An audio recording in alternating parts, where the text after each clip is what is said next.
Hi friends, അസ്സലാമു അലൈക്കും. Welcome back to our channel. എൻ്റെ എല്ലാ കൂട്ടുകാരും സുഖമായിരിക്കുന്നുവെന്ന് വിശ്വസിക്കുന്നു. എല്ലാവർക്കും നല്ലത് മാത്രം വരട്ടെ എന്ന് പ്രാർത്ഥിക്കുന്നു. കൂട്ടുകാരെ, ഇന്നത്തെ വീഡിയോയിൽ ഞാൻ ഷെയർ ചെയ്യുന്നത് കടയിൽ നിന്ന് വാങ്ങുന്ന പാക്കറ്റ് പാൽ തിളപ്പിക്കുന്നതിന് മുൻപ് അറിഞ്ഞിരിക്കേണ്ട കുറച്ച് കാര്യങ്ങളാണ്. ഈ വീഡിയോയുടെ കൂടെ തന്നെ പാലും അതുപോലെ റോബോസ്റ്റോ പഴവും വെച്ചിട്ടുള്ള ഒരു ഹെൽത്തി ആയിട്ടുള്ള ഡ്രിങ്കും കൂടി കാണിക്കുന്നുണ്ട്. വീഡിയോ നിങ്ങൾക്ക് ഇഷ്ടപ്പെട്ടാൽ ലൈക്ക് ചെയ്യാനും ഷെയർ ചെയ്യാനും സബ്സ്ക്രൈബ് ചെയ്യാനും മറക്കല്ലേ. മുൻകാലങ്ങളിലൊക്കെ നമ്മൾ പ്രാദേശികമായി നമുക്ക് ലഭിച്ചിരുന്ന പാലിൽ ധാരാളം ബാക്ടീരിയകളും സൂക്ഷ്മജീവികളും ഒക്കെ അടങ്ങിയിരുന്നു. അതുകൊണ്ട് അതിനെയൊക്കെ നിർവീര്യമാക്കുവാൻ വേണ്ടിയാണ് നമ്മൾ പാല് തിളപ്പിച്ചിരുന്നത്. ഇന്നും നമ്മൾ വീടുകളിൽ നിന്ന് വാങ്ങുന്ന പാൽ നമ്മൾ തിളപ്പിച്ച് തന്നെയാണ് ഉപയോഗിക്കേണ്ടത്. പക്ഷെ നമുക്ക് പാക്കറ്റ് പാലാണെങ്കിൽ പോലും തിളപ്പിക്കാതെ കുടിച്ചാൽ നമുക്ക് ഒരു സമാധാനവും ഉണ്ടാവില്ല അല്ലേ. ഇന്ന് മാർക്കറ്റിൽ നിന്ന് ലഭിക്കുന്ന പാക്കറ്റ് പാലുകളെയാണ് മിക്ക ആളുകളും ആശ്രയിക്കുന്നത്. പാസ്ചറൈസേഷൻ ചെയ്തു വരുന്ന പാക്കറ്റ് പാല് തിളപ്പിക്കേണ്ട ആവശ്യം ഇല്ല എന്നുള്ളതാണ് സത്യം. അതിനർത്ഥം പാക്കറ്റിൽ വരുന്ന പാൽ തിളപ്പിച്ചുപയോഗിക്കേണ്ട ആവശ്യം ഇല്ല. എന്താണ് പാസ്ചറൈസേഷൻ എന്ന് നമുക്കിനി നോക്കാം. ഈക്കോളി, കോക്സിയല്ല, ലിസ്റ്റീരിയ, കാമ്പിലോബാക്ടർ എന്നിവ ഉൾപ്പെടുന്ന മാരകമായ ബാക്ടീരിയകളെയും വൈറസുകളെയും നശിപ്പിക്കാനായിട്ട് ഒരു നിശ്ചിത സമയത്തേക്ക് ഉയർന്ന താപനിലയിൽ പാൽ ചൂടാക്കുന്ന പ്രക്രിയയാണ് പാസ്ചറൈസേഷൻ എന്ന് പറയുന്നത്.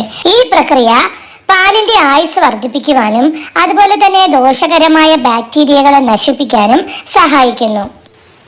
അതിനാൽ ശരിയായി സംഭരിച്ച് പാക്ക് ചെയ്ത പാസ്ചറൈസ്ഡ് പാൽ തിളപ്പിക്കാതെ തന്നെ നേരിട്ട് നമുക്ക് കുടിക്കുന്നത് വളരെ സുരക്ഷിതം തന്നെ.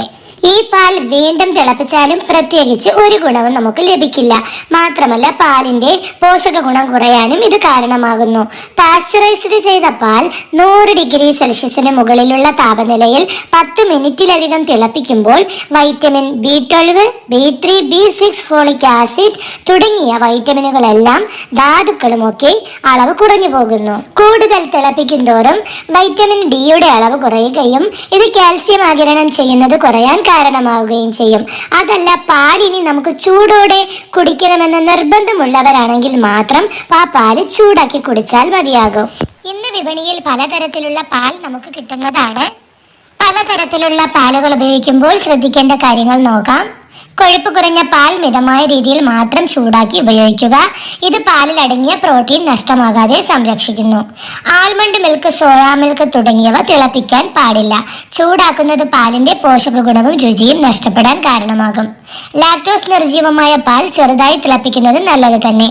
ഇത് ലാക്ടോസ് എൻസൈമുകൾ വീണ്ടും ഉണ്ടാകാതിരിക്കാൻ സഹായിക്കുന്നു. ഇനി നമുക്ക് പാക്കറ്റ് പാലും അതുപോലെ തന്നെ റോബോസ്റ്റോ പഴവും കൊണ്ട് ഒരു കിടിലൻ ഡ്രിങ്ക് എങ്ങനെ തയ്യാറാക്കാമെന്ന് നോക്കാം.